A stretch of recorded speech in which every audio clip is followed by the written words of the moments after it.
So hello guys, good morning sa atin lahat. Welcome sa ating panibagong vlog. So dito tayo ngayon sa ating shop sa Santiago's Motor Parts. So meron tayong siservisan ngayong araw. Kaya mga idol, good day sa ating lahat. It's another day, it's another vlog. So nandito tayo ngayon sa ating munting shop.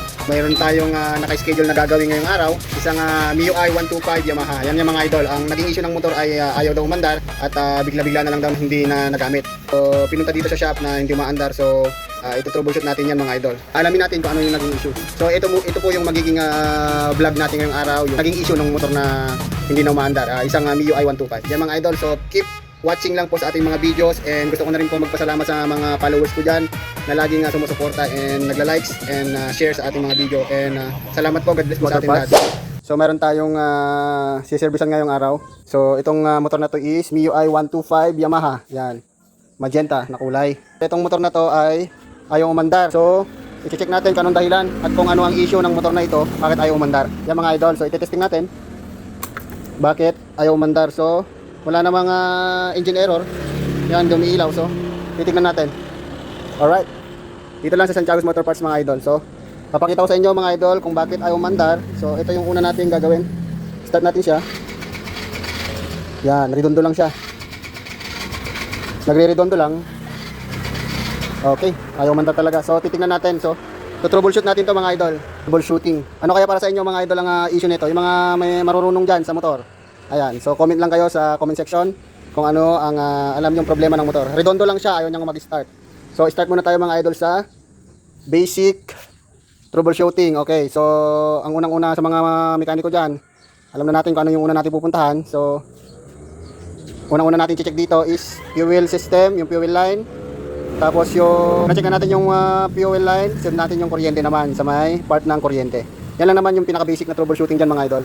Pag mga motor na hindi naandar yan. Ito daw is ginagamit naman pero mahirap siya ang paandarin at puro redondo lang. Umaandar naman daw siya mga idol.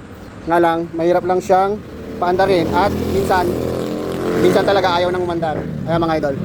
So let's go!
So yan guys, bali ang ginawa ko dito is tune up. Tapos nilinis ko tong throttle body. Ito yung throttle body tsaka yung injector niya. Yan mga idol. So ititest natin tong injector niya ngayon kung merong lumalabas. Kasi nalinisan ko na to. Dapat malakas yung buga ng injector niya. Ito.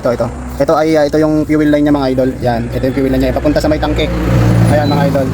So ito yung injector niya. So ititest natin tong injector niya ngayon idol kung may lumalabas na malakas na gas. Yan. Yung mga idol ang ginawa ko. Tapos bagong spark plug na rin siya. At saka na-tune up na rin siya mga idol. So ititest natin siya ngayon. So itutok mo dito anak. Yan. So ititest natin, tingnan nyo kung malakas yung ano niya, yung buga. So susi muna natin. Yan. Kung may lalabas dyan at okay na, pwede na itong balik. Yan. Tutok mo anak, tutok mo pa. Yan. Ayan mga idol, may lumalabas na. Ayan o. Malakas. Ayan idol. Ayun. So okay na. Mga idol, balik ko na to. Alright. So guys, ito pa yung isang ginawa ko dito sa motor pala at hindi ko na na-video kanina dahil itong motor na to ay loss compression pa. So binaklas ko yung cylinder head niya kanina. So tinignan natin at chinik natin yung kanyang intake valve at exhaust valve. So ang may problema talaga is yung exhaust valve niya mga idol. So bali ginawa ko na rin to, nilinis ko na rin siya at kiranahin ko na rin siya at pinalitan ko ng panibagong valvula. So after ko na ginawa yan mga idol at na-check ko lahat kung may leak o wala na. So binalik ko na siya and then yun, okay na siya at naayos naman na. Ayun mga idol, binabalik ko na dahil na gawa ko na lahat ng dapat gawin dyan sa motor. So binabalik ko na siya at pwede na niyang iuwi ng may-ari at umaandar na yung motor. So yung mga idol ang ating video vlog ngayong araw. So ang naging issue pala tong motor na to ay sasabihin ko na rin is yung loss compression, then nilinis ko na rin po yung throttle body niya at chinun up at saka palit langis na rin mga idol. So totally good condition na ito at pwede nang gamitin na may-ari. So yan guys, thank you sa panunod nyo at see you in next vlog natin ulit and God bless sa atin lahat.